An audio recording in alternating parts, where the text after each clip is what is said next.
हाँ तो भैया सलाम, राम राम, सत श्री अकाल। मैं बिल्कुल बढ़िया हूँ, सुनाओ अपने हाल चाल। तो भैया आज है 1 अक्टूबर फ्राइडे और सुबह के बज चुके हैं 7:42 और अपनी 5 किलोमीटर की रनिंग जो मैं डेली करता हूँ वो कंप्लीट हो चुकी है। जैसे कि आप लोगों को पता भैया अभी ठंड धीरे धीरे आना शुरू हो चुकी है। तो आज जब मैं सुबह आ रहा था तो भैया मैंने फॉग देखा, थोड़ा बहुत खेतों में मतलब हो ही जाता है। अभी बस ये है कि धीरे धीरे ठंड और बढ़ती जाएगी, मतलब बढ़ी रही है। अभी जब मैं सुबह आता हूँ तो जैसे मैं स्लीवलेस ऐसे पहन के आता हूँ और नीचे शॉर्ट्स डाल के आता हूँ तो हल्का हल्का मतलब ठंडा ठंडा लगता है। अभी नहीं लग रहा है, लेकिन जब सुबह सुबह जस्ट आते हैं बाइक चलाते हुए तब हल्का फुल्का लगता है। ओके, तो मेरा हाथ दर्द होने लगा था राइट वाला, तो इसलिए मैंने लेफ्ट में पकड़ लिया। ओके, तो भैया आज के व्लॉग में मैं डिस्कस करूँगा, मतलब टाइटल से आप लोगों को पता चल गया होगा कि मैंने सोलो कैंपिंग क्यों की थी। अब की बार चंबा में मैं गया था तो वहाँ पर मैं मतलब 5 से 6 दिन मैं टेंट लगा के रुका था, अकेले गया था अब की बार मैं। और अकेले क्यों गया, टेंट क्यों लगाया मैंने, सो ये सब के बारे में मतलब एक मेरे को ना कमेंट आए थे कि आपने अब की बार सोलो कैंपिंग क्यों की, मतलब क्या रीज़न रहा या फिर जो भी था। तो उसको लेके मैं एक सेपरेट वीडियो बनाना चाहता था, तो वो कमेंट आए तो चलो अच्छा है मतलब क्वेश्चन आप लोगों ने ही पूछ लिया। तो इस क्वेश्चन का आज मैं बहुत अच्छे से आंसर दूंगा, मतलब आंसर करेंगे इसको। बाकी आप लोगों को बहुत हेल्पफुल रहेगा जो सोलो जाना चाहते हैं, और बहुत सारी चीज़ें मैं बताऊंगा जो मैंने एक्सपीरियंस की हैं। ओके, तो अभी मैं मतलब खेत में पहुंचा नहीं हूं अंकल वाले में, वहाँ पे जाके देखते हैं। ट्यूबवेल चलेगा तो नहा लेंगे, नहीं चलेगा तो घर नहा लेंगे। बाकी यहाँ नहाने में जो मज़ा आता है वो कहीं पर भी नहीं है। तो भैया टाइम हो चुका है 10:40 और रनिंग के बाद घर आया। घर आने के बाद नहाया धोया खाया पिया और अब जा रहा हूँ मैं सचिन भाई के घर पे फिल्म्स देखने के लिए। तो चलिए भैया, बातचीत जो आज करनी थी वो ये थे कि भैया सोलो ट्रैवलिंग अब के बारे में मैंने क्यों चूज़ किया। सोलो कैंपिंग कह लो या फिर कुछ भी कह लो। जैसे कि आप सभी लोगों को पता है भैया, जो हमारे पुराने सब्सक्राइबर्स हैं, मैंने बहुत सारी राइड्स किए हैं और जितनी भी मेरी राइड्स रही है, मतलब माइनर मतलब छोटी मोटी राइड अगर हम छोड़ दें तो जितनी भी मेरी मेजर राइड हुई हैं, जैसे नेपाल की, स्पीति की, लद्दाख की, हर राइड में मेरे साथ कोई ना कोई बंदा था। जैसे रवि मेरा पार्टनर था, राइडिंग पार्टनर, मतलब तो वो मेरे साथ रहता था हमेशा। तो हम दो हमेशा जाते थे राइड पे, चाहे वो कहीं की भी हो। और जब मैं राजस्थान गया जब मेरे साथ मनोज सर थे, तो मतलब ये है कि मैंने कभी सोलो ट्रैवल इतना खास कभी किया नहीं था। और मेरे बहुत दिनों से मतलब ऐसे एक खुजली सी मची हुई थी कि भैया मेरे को सोलो ट्रैवल करना है एक बार, मतलब मेरे को एक्सपीरियंस करना है कैसा क्या रहता है। तो पहला डिसीजन तो यही था कि भैया अब की बार अकेले जाएंगे। दूसरा, सोलो कैंपिंग का दिमाग में मेरे इसलिए आया क्योंकि जब मैं चंबा गया था 2019 में तब यार मेरा शुरू से ही दिल था कि भैया वहाँ पे कैंपिंग करनी है। तो मैंने सोचा अगर अब की बार सोलो ट्रैवलिंग कर रहे हैं तो सोलो कैंपिंग भी कर लेते हैं। और ये डिसीजन जब मैंने लिया तो मेरे को ये था कि मेरे को 3 से 4 दिन बाद निकलना था। और जैसे जैसे दिन कम होते जा रहे थे ना, मुझे एक अलग सी टेंशन सी होती जा रही थी। मतलब मेरे को कभी भी ऐसे राइड को लेकर कभी टेंशन नहीं हुई है, लेकिन अब की बार मैं अकेला जा रहा था तो भैया अंदर मतलब थोड़ा हल्का सा डर सा लग रहा था कि यार कैसा रहेगा क्या रहेगा, अकेले जा रहा हूँ। ओके, तो अकेले जब मैं मतलब ठीक है डरते डरते मैंने वही है, अब इतना नहीं डरे कि भैया राइड ही ना करे, लेकिन अपने राइड किया आराम से, वहाँ पे पहुँचा भी मैं।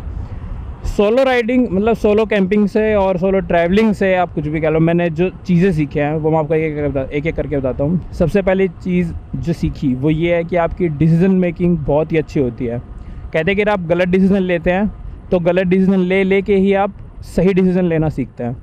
जब आप अकेले जाते हो तो सबसे बड़ी बात तो यही होती है कि कुछ भी करना हो, आपको कहाँ रुकना है, कहाँ खाना है, क्या करना है, क्या नहीं करना है, सब आपके हाथ में होता है। सब कुछ आप डिसाइड करते हो, आपके पास और कोई नहीं होता डिसाइड करने वाला। तो एक तो आपकी इससे डिसीजन मेकिंग जो मतलब एक स्किल आप जिसे कहते हैं वो इम्प्रूवमेंट होती है आपकी।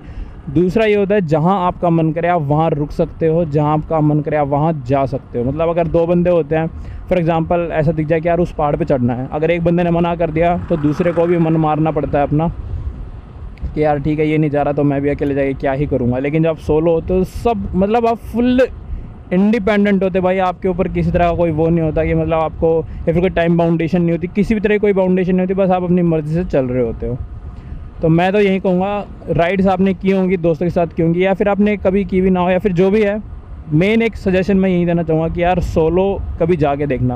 अगर आपके पास बाइक नहीं है तो ज़रूरी नहीं है बाइक पे जाओ, बसेस चलती हैं, हरियाणा रोडवेज चलती है, फिर आगे हिमाचल रोडवेज चलती है, ट्रेन चलती हैं, आप जाओ किसी एक जगह पे सोलो जाओ। मतलब पहले तो एक बार ग्रुप के साथ जाओ, 3-4 जगह थोड़ा एक्सपीरियंस होगा आपको, और उसके बाद जब आप सोलो जाके देखोगे तो भैया अलग ही मतलब एक चीज़ आती है और आप अंदर से आपको एक फील लगता है कि हाँ भैया चलो हम ये है कि अकेले रहना हम सीख रहे हैं। तो ऐसी भी एक फील आपको आती है। तो मैंने तो भैया बहुत सीखा है ऐसे अकेले रहने से सही में। और मेरे को बड़ा मज़ा आता था वहाँ जब मैं चंबा में रहा। मतलब जहाँ मेरा दिल होता था मैं वहाँ चला जाता था। मुझे कोई नया पहाड़ दिखता मैं उसके ऊपर चढ़ने चला जाता था, कोई नई जगह दिखती वहाँ चला जाता था। तो सब अपनी मर्ज़ी का, सब, कोई ये नहीं कि रोक टोक नहीं है, मतलब बढ़िया बिंदास। तो सोलो ट्रैवलिंग करो, सीखोगे आप, जैसे कैसे होटल लेना है, कैसे नहीं लेना है, किस तरह से डील करना है, लोगों से कैसे डील करना है, सिचुएशन से, कुछ भी आता है भाई, बिल्कुल सीखते हो, डेफिनेटली सीखते हो। मतलब ग्रुप ट्रैवलिंग से भी सीखते हो, लेकिन सोलो से मैं कह रहा हूँ भाई बहुत ज़्यादा सीखोगे।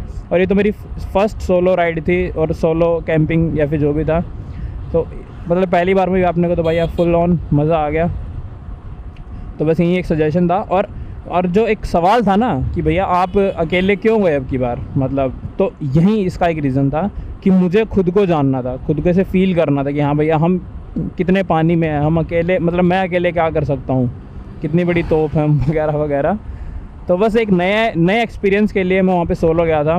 वहाँ पे मैं जैसे मैं रुक के आया, 6-7 दिन में रुक के आया। तो मेरा प्लान था कि मैं वहाँ पे व्लॉगिंग करूँ, लेकिन दिक्कत क्या थी वहाँ जो, अब आपको पता ही वहाँ पे इलेक्ट्रिसिटी थी नहीं जहाँ पे मैं रुका हुआ था। तो इलेक्ट्रिसिटी भी ये था कि आपको 3 किलोमीटर पहाड़ नीचे उतर के जाना पड़ता था, कुछ भी अगर आपको डिवाइस वगैरह चार्ज करना है। तो भैया रोज़ रोज़ अप डाउन नहीं हो पाता वहाँ पे इतना, मतलब मेरे से तो मतलब रहता नहीं हूँ ना वहाँ पे, तो मेरे को आदत है नहीं। तो इसलिए भैया मैंने ज़्यादा खास वहाँ पे व्लॉग कुछ खास तो क्या कुछ मैंने किया ही नहीं। तो बस यही था, एक अकेला टाइम स्पेंड करना था मेरे को वहाँ पे जाके। मैंने सीधा अपना एयरप्लेन मोड ऑन कर दिया था, फ़ोन आता था, बस मम्मी से बात करता था, बहन से बात करता था, कभी कभी पापा से बात हो जाती थी, दैट्स इट। और मैं फिर किसी से नहीं करता था, सीधा एयरप्लेन मोड ऑन। और इतना मैंने सुकून वहाँ पे पाया भैया, मतलब वाह, मज़ा आ गया। टाइम की एक जो रफ्तार थी, मैंने अपने एक रो एक्सपीरियंस वाले ब्लॉग में बताया था कि भैया टाइम की जो एक स्पीड थी वो स्पीड भी भैया कम हो गई थी। ओके, तो अभी बस इतना दिमाग में ही बात है। और सच बताऊँ तो मैंने कोई स्क्रिप्ट ऐसे कोई सोच के नहीं बोला है, बस जो मेरे दिल में आया है बाइक चलाते चलाते, जो मेरे को विजुअल्स आ रहे दिमाग में, बस उन्हीं को सोच समझ के मैंने आपको बताया है। कुछ और अगर नया पॉइंट आता है दिमाग में तो वो भी बता देंगे। एक बात और है यार, अपने जो इंडियन पेरेंट्स होते हैं उनको बड़ा मुश्किल होता है मतलब राज़ी करना सोलो जाने के लिए। मतलब पहली बात तो ग्रुप में जाने के लिए बहुत राज़ी करना पड़ता है, और सोलो तो भैया बहुत बड़ी बात हो जाती है। तो उन्हें भी डर लगता है, ठीक है, उनकी भी टेंशन है उनके तरफ से अगर आप सोचोगे तो भैया वो भी ठीक ही सोच रहे हैं। लेकिन भैया ऐसा है कि ये बात स्पेशली मैं सभी पेरेंट्स से कहना चाहता हूँ, जो भी कोई देख रहा है भाई, देखो अपने बच्चे को भेजो, ट्रैवल करने के लिए भेजो भैया। मेरे 75,000 किलोमीटर हो चुके बाइक पे, होपफुली आज तक कुछ गलत नहीं हुआ है मेरे साथ। और बहुत लोग ऐसे कहते हैं, मेरे पापा को कहते हैं, मेरी अम्मी को कहते हैं कि भाई तुम अपने मतलब तुम्हारा एक ही लड़का है, तुम उसको भेज दे तो कहीं पे भी मतलब पहाड़ों में चला जाता है, कहीं पे कुछ चला जाता है, तो कभी कुछ उसको हो गया, तो मतलब तरह तरह की बातें चलती रहती हैं। तो मेरे पापा भैया उनको मेरे ऊपर भरोसा है कि हाँ भाई ये सही बाइक चलाता है, सही है, मतलब कोई ऐसा गड़बड़ बच्चा नहीं है। गड़बड़ बच्चा मतलब आप समझ रहे हो ना, थोड़े अलग टाइप के, तो उस टाइप के तो बच्चे हम भैया हैं नहीं। तो ठीक है, उन्हें भरोसा है तो वो भेजते हैं। तो सबसे बड़ी बात भैया भरोसा वाला होता है। अगर आप अपने पेरेंट्स का भरोसा जीत सकते हो तो यू कैन गो एनीवेयर, ठीक है ना। और फिर वहीं आप कहीं मतलब पहली बार या दूसरी बार ही घूमने जाते हो, कुछ कांड वांड करके आ जाते हो, फिर वहीं घर पे पता चलता है, तो ये क्या ट्रस्ट टूटता है पेरेंट्स का। ओके, तो आपके ऊपर भी काफ़ी सारी रिस्पॉन्सिबिलिटीज़ होती हैं। आइए देव सर, हाँ, तो वही है भैया, जब आप भी घूमने जाओ तो आपके ऊपर रिस्पॉन्सिबिलिटीज़ हैं, आपको भी उनका भरोसा जीतना है। तो ये बस यही कुछ छोटी मोटी बातें हैं। ट्रस्ट बिल्ड करो भैया, अपने पेरेंट्स का कहा मानो भैया, उनका कहा मानोगे तो वो आपका कहा मानेंगे, सिंपल सी बात है। आप उन्हें कहीं से बाहर चलेंगे तो वो भी आपके कहीं से बाहर चलेंगे। जैसे मेरे काफ़ी दोस्त हैं, मतलब मैं नाम नहीं लूँगा वैसे किसी का, बट उनके साथ ऐसी सिचुएशन कि उनके पास राइडिंग गियर्स हैं, सब है उनके पास, मतलब सैडल बैग है, टैंक बैग है, अच्छी बाइक है ट्रैवल करने के लिए, बट स्टिल दिक्कत क्या होती है ना, उनके पेरेंट्स उनको जाने नहीं देते हैं। मतलब ऐसे ऐसे बंदे भी हैं जो, मतलब मेरे ही दोस्त है 30-30 साल के हैं, उनके पेरेंट्स उनको जाने ही नहीं देते। मतलब अब क्या बताए, ऐसी किस्मत भी है भाई काफ़ी लोगों की, मतलब सब कुछ है लेकिन जा नहीं पाते हैं, घर वाले भेजते नहीं हैं, ठीक है जो भी है। बट भैया मैं ये कहता हूँ कि अगर मैं ट्रैवल शुरू नहीं करता या फिर मतलब बाइक पे ऐसे घूमना ऐसे चालू वगैरह नहीं करता, तो यार इतना मैं नहीं सीख पाता जितना मैंने अभी सीखा है, लोगों से मिल के, नई नई जगह पे जाके, नए नए लोगों के मतलब रहना सहना देख के, उनका कल्चर वगैरह देख के भाई बहुत सीखा यार सही में। अभी मेरी एज 22 साल है, और अगर भैया मैं नहीं ट्रैवल करता तो भैया अपन वहीं भोंदू गौरव देशवाल, जो मैंने अपने रो एक्सपीरियंस वाले व्लॉग में कहा था कि भैया अपन भोंदू ही होते, अभी तक भोंदू है कि नहीं। तो वही है, कौन आपको बातों में फंसा रहा है, कौन बातों से निकाल रहा है, कौन आपको कुछ चिपका रहा है, समझ रहे हो ना। तो यार ये स्किल्स बाहर जाके ही सीखती हैं। ऐसा नहीं है कि भैया मैं ऐसे बाहर जाते ही सीख गया था। भैया हमने बहुत सारे गलत डिसीजन भी लिए हैं, और गलत डिसीजन लेके ही आप सही डिसीजन लेना सीखते हो, जैसे मैंने व्लॉग के शुरुआत में कहा था। चलो भैया, और तो कुछ दिमाग में है नहीं, अगर और कुछ दिमाग में आया तो मैं इसमें ऐड ऑन कर दूँगा, ठीक है ना। बाकी तब तक के लिए सही है, चल रहे हैं। ओके तो भैया रात के 11 बज चुके हैं और मैं जस्ट अभी घर पहुंचा हूँ, और घर आते ही मैं जस्ट एडिटिंग पे बैठ गया था, तो मैंने ध्यान दिया कि भैया हमने व्लॉग एंड नहीं किया है, तो व्लॉग जस्ट मैं अभी एंड कर रहा हूँ। और कल सुबह मुझे जाना है भैया दिल्ली देव के साथ, जो कि अभी मेरी बाइक के पीछे बैठा इसी व्लॉग में।